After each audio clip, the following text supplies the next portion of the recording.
पिछले कई दिनों से राजस्थान से दलित उत्पीड़न की परेशान कर देने वाली खबरें आ रही हैं, लेकिन अब उसी राजस्थान से दलित और आदिवासी समाज के लिए एक राहत की खबर आई है।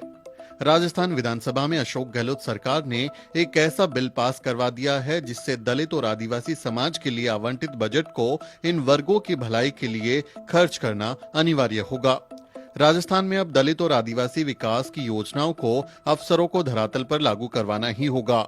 यानी SC/ST विकास योजनाओं को अनिवार्य रूप से लागू करने और इन इलाकों में विकास की गारंटी देने के लिए अशोक गहलोत सरकार ने अलग से फंड का कानून बना दिया है। राजस्थान SC/ST विकास निधि योजना आवंटन और वित्तीय संसाधनों का उपयोग विधेयक बुधवार को बहस के बाद विधानसभा में पारित कर दिया गया। इस बिल में SC/ST के विकास के लिए अलग से फंड का प्रावधान करने के साथ इसे गारंटीड रूप से लागू करने का प्रावधान किया जा रहा है। प्रदेश में 32% SC/ST की आबादी तक अब विकास की योजनाओं का लाभ पहुंचाना कानूनी रूप से जरूरी हो जाएगा। हालांकि योजनाओं का लाभ नहीं पहुंचाने पर अफसरों को सजा देने का प्रावधान इस बिल में नहीं किया गया है। इसे आसान भाषा में इस तरह समझिए। मान लीजिए कि SC/ST की भलाई के लिए सालाना 500 करोड़ रुपए का बजट दिया गया।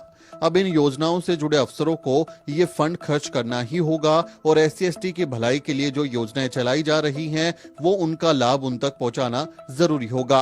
कई बार होता क्या था कि SC/ST फंड को खर्च ही नहीं किया जाता था और बाद में उस फंड को किसी दूसरी योजना में या दूसरे काम में लगा दिया जाता था।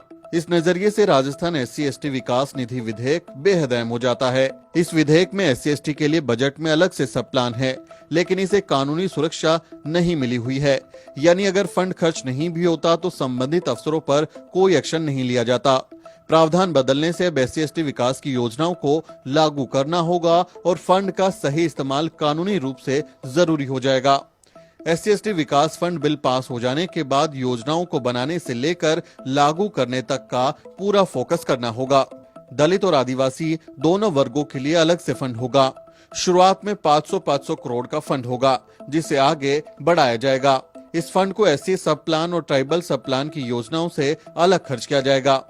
CM अशोक गहलोत ने पिछले साल के बजट में SC/ST विकास के लिए फंड का अलग से बिल लाने की घोषणा की थी। दलित और आदिवासियों के विकास के लिए गहलोत सरकार ने राजस्थान में पैटर्न लागू करने की योजना बनाई है। अब तक आंध्र प्रदेश, तेलंगाना, महाराष्ट्र और पंजाब में इस तरह के कानून बन चुके हैं। प्रदेश में 8 जिले आदिवासी जनसंख्या वाले हैं, जिनमें ट्राइबल सब प्लान के तहत योजनाएं चलती हैं। डूंगरपुर, बांसवाड़ा, उदयपुर, चित्तौड़गढ़, सिरोही, प्रतापगढ़ और जालोर समेत 8 जिलों के 5,996 गांव TSP क्षेत्र में आते हैं। इसमें 92 लाख से ज्यादा आबादी है। पारित किया जाए। जो पक्ष में वहां कहें, विपक्ष में ना कहें। इस बिल के जरिए गहलोत सरकार सूबे की 32% आबादी को साधने की कोशिश कर रही है। SC/ST की प्रदेश में करीब 32% से ज्यादा आबादी है। कई जिलों में ये प्रतिशत और भी ज्यादा है। विकास योजनाओं को लागू करने की गारंटी वाला कानून लाकर सरकार इस बड़े वोट बैंक को साधने की कोशिश भी कर रही है।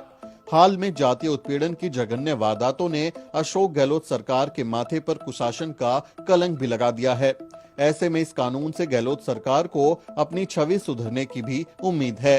आपका इस बारे में क्या कहना है? कमेंट में अपनी राय जरूर लिखें और हमारे चैनल को भी जरूर सब्सक्राइब करें। Bureau report, the news beat.